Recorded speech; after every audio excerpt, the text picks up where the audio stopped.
Hey guys, so I know how you've seen me on the YouTube channel, and I'm sure you can tell that this video is going to already be a lot different than what I'm normally making, but my whole goal with this channel is to make sure you are educated and that you are learning something and also staying entertained with something different at the same time.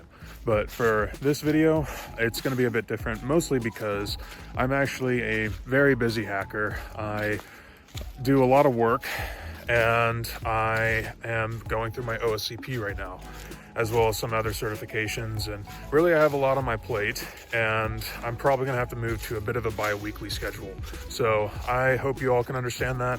I do want to go ahead and get the community together, so I'm going to drop a Discord link in this YouTube video, and I do want you all to join because genuinely I am here to help out. And that kind of leads into the next stage of what this video is going to be, which is me telling you my career path and how I became a penetration tester and how I think you're going to be able to do it as well. It took me, I'd say, all of about 5 years after college to get to where I'm at, and I actually got lucky because I had discovered that getting to being a penetration tester, like having the official title like how I do now at the position that I'm at, is pretty rare. Like, most people didn't get it till their 30s or something like that, and I'm 28. So how did I get here? Where to begin? I'm going to tell you right now, it's not about your skills. Every penetration tester is expected to have skills, and you will have those. So if it's not about skills, what the hell is it then? It is literally about qualifications and a bunch of small stuff that people miss, because the penetration testers that I know who are successful have the little things that a lot of hackers and stuff do not. They need the ability to communicate, for instance. You need to be able to talk to people. So you need to be able to go out and socialize and understand how people work and really just be able to communicate effectively, because I'll be honest, like, that is a given for any career, really. But in my career, and something that is a major technical role, I have just had I know that I have had significant luck and been blessed solely because I know how to talk to people, solely because I know how to do other things and do basic life stuff. And I don't just come into work, in jeans all the time. Like, I actually work to present, which is actually sort of an issue with people who work in tech in general. Like, if you present well and you can talk to people and you can perform the technical work, you have an absolutely solid career path ahead of you, no matter whether you're in pen testing or just anything in cybersecurity or tech in general. Like, that is going to help you a lot. That puts you likely, definitely far ahead. Like, I can tell that it's happened with me. I've seen the other people it's happened to, CEOs of big tech companies. It is a type of personality, and it's one that you don't have to have automatically. It's one that you can work on. You can just go out and talk to people, improve those skill sets, and it really is a skill. I get it. Talking to people is a skill. I would love to just sit in the back and hack all day, but unfortunately it's just not like that. And I believe in you. I believe in people in general, so you should definitely make sure that you start working on those skills really as soon as you can. Education sucks now, but a degree is standard, and that really goes for just about any job out there that's going to pay you really well and that you can essentially build a career off of. So don't cry about it. A lot of people do cry about it. Oh, education, so overrated. Don't do that. It's just not professional to see people do that, and that's the kind of thing that you want to avoid. That is something that really helped me get ahead, was staying professional and, of course, working hard. So if you're thinking about education, my advice to you is to get a bachelor's in computer science. That's what I wish I did. I wish I got a bachelor's in computer science because it's a lot more flexible. You can do a lot more different things, and you have a lot more leeway with your career. Avoid a cyber education, like a cybersecurity education like that. It is not well-rounded. It is relatively new, but I would honestly focus more on certifications. And when I say that, do not think that you have to go get a bunch of certifications. You want a handful of the right certifications. You don't just want to go and pay $10,000 for a boot camp that gets you all your CC whatevers. You just want to have a handful of small certifications that apply to the role that you want, something like your OSCP, which I'm studying for now, or your CISSP, which is kind of the gold standard for the industry in general. Even just those two would do wonders for you. I'll definitely have to make a video going over certifications and what you should most likely pick if this is the career path that you want. But in terms of what you want to do in this industry, there's so many options. I mean, blue teaming, red teaming, there's malware analyst, whatever. I mean, I can definitely give some good insight to that, so I'll make sure to help you out there. Second thing I'll say, if you decide to pursue education, is load up on internships. I mean, every year that you are getting educated, get yourself some internships, because having those core, fundamental, even if they're just small time resume builders, is really going to help you out. And you don't want to get out of college and not have anything useful on your resume. That is definitely how you screw yourself over. The next thing I'm going to talk about is credentials. Credentials are another important one. And if you're debating on whether you want to go get educated or if you want to get certified, I'm going to tell you right now that you want to prioritize certifications over education.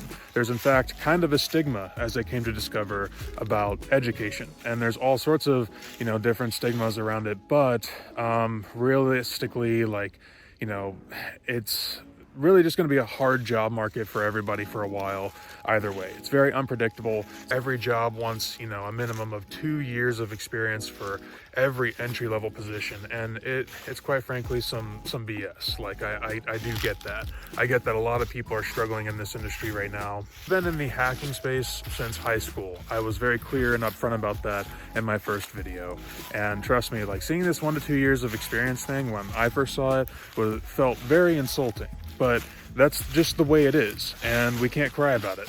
The way you get that 1 to 2 years of experience is by getting a basic IT job, whether you're an IT help desk, an IT analyst, or something else along those lines. Even if you're just answering tickets for a gaming company or for some other sort of company, all of that works and all of that counts, and you should 100% go and get those. It's gonna be going through the trenches most likely, but guess what? We all have to do it. Now, here's my next piece of advice, which may not be super popular, but get an IT spot that is in person. And why do I say that? Most penetration testers and people that I know who work in tech in general do not possess good soft skills. That means, the ability to talk to people, to articulate. We need to be able to effectively communicate. When you're looking at, trying to get promoted and really just getting to know and know your company and get yourself situated, you want to be able to know how to talk to people. That is its own skill as well. It's a very important one. Following up on that, another big thing that a lot of pen testers, security folks, and just tech people in general miss that I see is basic professionalism. Come into work, dress nice. I mean, don't come in with dirt on your pants. Don't come in with dandruff in your hair. Speak professionally, look good, look sharp, smell good, take showers. Please don't miss out on that stuff. I really don't know why that is a problem. If you take these pieces of advice and you approach your career as a pen tester as something that's more professional, just like any other career, and you don't, just kind of hodgepodge it or think, oh, if I'm the best, I'll be the best hacker if I have the best skills, then, kind of get rid of that mindset, because you have to have skills as a penetration tester or a hacker. That's a given. That's just the role. But if you can bring a good, solid level of professionalism to the whole thing, then you have a really solid career ahead of you. I will say that it's a combination of skills, networking, and then of course certifications. I have my CISSP. Getting that really did open the door for me, but I had to have 5 years of experience, and that's technical experience. So my first advice, piece of advice here to you is start getting as much working experience in tech as you possibly can, because whether it leads to your CISSP or your next job, like your big job, your next big role, like you really want to be able to have a really solid resume, one that fills one whole page, something that I should definitely go over in another video, and you want to captivate people right at the beginning. Now, if I had to say that there was any sort of secret to how I got to where I was, I'm going to tell you right now that it's networking, and not the kind that I'm teaching you on in my other videos, not the kind that you sit down and bust out with on a computer. I'm talking about people networking. That really is kind of the key to life in general. And some of my best mentors have been from people I met in passing, or really weird, like strange connections that just knew I wanted to be in security. You want to be the penetration tester that people know, and those people will pass your name along. I met my first important boss at a swim lesson when I was a kid. I met another boss in Discord, of all places. Suffice to say, there is never a good or bad time to network with other people. You just have to do it. Anyways, I don't want this to drag on. I do hope that this video has helped some of you out there. But really, if I would say anything, that, it's a challenge to get where I got to, but it is worth it. And I would say that most careers are going to be challenging, and others will have, rocky starts, but you can definitely become a penetration tester in your 20s. I definitely believe that. Just be skilled, be professional, get to know people, and you will really be good in any career path that you choose. If you enjoyed the video, drop me a like, subscribe, and I will see you in the next one.